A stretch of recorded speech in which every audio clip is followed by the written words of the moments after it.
తిరుమలలో భక్తుల రద్దీ కంటిన్యూ అవుతోంది. రోజు రోజుకు కొండకు వచ్చే వారి సంఖ్య పెరుగుతోంది. దీంతో భక్తుల సంఖ్యకు అనుగుణంగా పలు కీలక నిర్ణయాలు తీసుకుంటోంది టీటీడీ. ఇప్పటికే అమలు చేస్తున్న కొత్త విధానంతో ఎక్కువ సంఖ్యలో భక్తులు శ్రీవారిని దర్శించుకుంటున్నారు. అయితే పెరుగుతున్న భక్తుల రద్దీతో కొత్తగా 3వ క్యూ కాంప్లెక్స్ అవసరం అనివార్యమవుతోంది.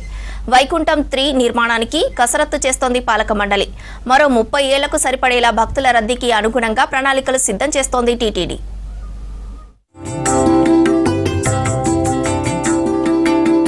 కలియుగ ప్రత్యక్ష దైవం తిరుమల శ్రీనివాసుడు. ఈ క్షేత్రం నిత్య కళ్యాణం, పచ్చతోరణం. ప్రతిరోజు వేలాది మంది భక్తులు తిరుమలకు తరలివస్తారు. లక్షలాది మంది భక్తులు కొండపై ఉంటారు. ఎంతమంది భక్తులు వచ్చినా ఎక్కడా ఎలాంటి ఇబ్బందులు లేకుండా చర్యలు తీసుకుంటుంది తిరుమల తిరుపతి దేవస్థానం. అయితే పెరుగుతున్న భక్తుల రద్దీ నేపథ్యంలో కొత్త ప్రణాళికలు సిద్ధం చేస్తోంది టీటీడీ. సాధారణ రోజుల్లో ప్రతిరోజు శ్రీవారిని 70,000 నుంచి 80,000 మంది భక్తులు దర్శించుకుంటారు. వీకెండ్స్, పండగలు, వేసవి సెలవులు, ఉత్సవాల సమయంలో ఈ సంఖ్య 1,00,000కు పైనే ఉంటుంది. ఇటీవల కొత్త క్యూ లైన్ మేనేజ్మెంట్ విధానాన్ని అమలు చేస్తోంది టీటీడీ. దర్శనానికి వచ్చే ప్రతి ఒక్కరిని లెక్కేసి క్యూలో ఎంతమంది ఉన్నారో తెలుసుకుంటున్నారు అధికారులు, సిబ్బంది. అందుకు తగ్గట్టు భక్తులకు ఈజీగా దర్శనం కల్పించేలా చర్యలు తీసుకుంటున్నారు. క్యూ లైన్లో భక్తులు ఎక్కువగా ఎక్కడున్నారు, ఎక్కడ ఖాళీ ఉందనే వివరాలను ఎప్పటికప్పుడు ఆరా తీస్తున్నారు ఉన్నతాధికారులు. రద్దీ ప్రాంతం నుంచి ఖాళీ ఉన్న చోటుకు భక్తులను పంపించి తోపులాట జరగకుండా పకడ్బందీగా చర్యలు తీసుకుంటున్నారు. కంపార్ట్మెంట్లలోకి నిర్ణీత సంఖ్యలో మాత్రమే భక్తులను అనుమతిస్తున్నారు. తిరుమలలో రోజు రోజుకు పెరుగుతున్న భక్తులకు అనుగుణంగా మరో కీలక నిర్ణయం తీసుకుంది టీటీడీ. మరో క్యూ కాంప్లెక్స్ నిర్మాణం దిశగా అడుగులు వేస్తోంది. ప్రస్తుతం తిరుమలలో 2 వైకుంఠం క్యూ కాంప్లెక్స్లు ఉన్నాయి. అయితే పెరుగుతున్న రద్దీకి ఇవి ఏమాత్రం సరిపోవడం లేదు. 1970 వరకు సాధారణ క్యూ లైన్లలోనే భక్తులు ఆలయంలోకి వెళ్లి స్వామిని దర్శించుకునేవారు.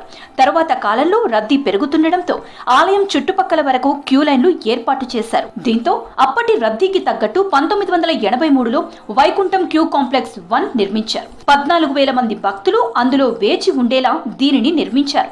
రద్దీ మరింత పెరుగుతూ వస్తుండటంతో 2000 సంవత్సరంలో వైకుంఠం 2 నిర్మించారు. ఇది కూడా సరిపోకపోవడంతో 5 ఏళ్ల క్రితం నారాయణగిరి పార్కులో 9 షెడ్లను అందుబాటులోకి తీసుకువచ్చింది టీటీడీ. ఇటీవల రద్దీ టైంలో ఇవన్నీ కూడా సరిపోవటం లేదు. వీకెండ్, స్పెషల్ డేస్ లో ఇవన్నీ నిండిపోతున్నాయి. బయట క్యూ లైన్, కృష్ణతేజ అతిథి గృహం మీదుగా రింగ్ రోడ్ లోని శిలాతోరణం సర్కిల్, బాటగంగమ్మ ఆలయం, ఆక్టోపస్ బిల్డింగ్ మీదుగా కళ్యాణ వేదిక వరకు అంటే 4 కిలోమీటర్ల మేరకు క్యూ లైన్ ఉంటుంది. 15,000 నుంచి 20,000 మంది భక్తులు క్యూ లైన్లలో గంటల తరబడి వేచి ఉంటున్నారు. అటవీ ప్రాంతంలోని రింగ్ రోడ్లలోని క్యూ లైన్లలో భక్తులు, చిన్నపిల్లలు, వృద్ధులు ఇబ్బందులు పడుతున్నారు. సమ్మర్ లో ఎండ, రైనీ సీజన్ లో వానలకు తిప్పలు తప్పడం లేదు. బయట క్యూ లైన్లలో భక్తులకు పాలు, నీళ్లు, అన్న ప్రసాదాలు పంపిణీ చేయాలన్న టీటీడీకి కత్తి మీద సాములా మారుతోంది. ఈ ఇబ్బందులు తీర్చేందుకు ఉన్నతాధికారులు వైకుంఠం క్యూ కాంప్లెక్స్ 3 నిర్మించడమే శాశ్వత పరిష్కారమని భావిస్తున్నారు. 20,000 మందికి సరిపోయేలా 3వ క్యూ కాంప్లెక్స్ నిర్మించాలని ప్లాన్ చేస్తున్నారు. బోర్డు చైర్మన్ గారు అందరూ కూడా దీని మీద డిస్కస్ చేసి ఒక ఫీజిబిలిటీ స్టడీ చేద్దాం, ఎక్కడ కడదాం, ఎంత కెపాసిటీతో కడదాం, ప్రొజెక్షన్ మనం ఆల్మోస్ట్ సాచురేషన్కి 80,000 పర్ డేకి వచ్చాం కాబట్టి దాన్ని కూడా కన్సిడరేషన్ చేసి నెక్స్ట్ లెవెల్ ఆఫ్ బిల్డింగ్ ఎలా కడితే ఎలా ఉంటుంది, అది ఒక థీమ్ రన్ చేస్తూ రిలీజియస్ ఇంటిగ్రేషన్ తోటి భక్తుల్ని ఎమోషనల్గా ఇంటిగ్రేట్ చేసి ఎలా చేస్తే బాగుంటుంది అనేది ఒక ఫీజిబిలిటీ స్టడీ మాత్రమే.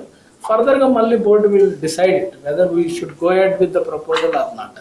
ఆర్బీ సెంటర్ కు సమీపంలో 3వ క్యూ కాంప్లెక్స్ నిర్మిస్తే అన్ని విధాలుగా సౌకర్యంగా ఉంటుందని భావిస్తున్నారు టీటీడీ అధికారులు. త్వరలోనే కొత్త క్యూ కాంప్లెక్స్ నిర్మాణంపై చర్యలు చేపట్టనుంది పాలక మండలి.